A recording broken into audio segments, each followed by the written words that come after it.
All right, looking ahead at some other news now that we're following closely here today. Opening statements began today, and the first witnesses were called in the trial of Sean Diddy Combs. Federal prosecutors will begin trying to convince a jury of 8 men and 4 women that he turned his hip-hop conglomerate into a racketeering enterprise that forced women to satisfy his sexual desires. Alice Gaynor is live outside the federal courthouse in Lower Manhattan with more about what happened today. Alice. A lot of crowds gathered here outside of the federal courthouse, media from all over that are gathered up the block here. And also you can probably see some of those cameras behind me. In addition to opening statements, that's right, we heard from the first 2 witnesses. When that second witness took the stand, he was detailing explicit sexual acts. And we noticed during his testimony that Sean Diddy Combs' 3 daughters got up and left the courtroom. Sean Diddy Combs entered the courtroom in a sweater, looked at his mother and children seated in the gallery and blew a kiss, made a heart shape with his hands and gave a thumbs up. They smiled at him and a few pumped their fists. His family didn't say anything all day as they entered and exited the courthouse. The all-female prosecution team began its opening statement by telling the jury, to the public, he was Puff Daddy or Diddy, a cultural icon, a businessman larger than life. But there was another side to him.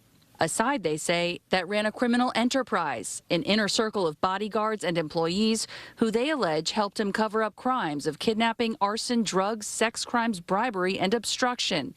He sometimes called himself the king and expected to be treated like one, they said. This case is not about a celebrity's private sexual preferences. It was coercive and criminal, they told the jury, alleging he used lies, threats, drugs, and violence to get sex in highly orchestrated ways lasting multiple days, called freak-offs or wild king nights or wild hotel nights.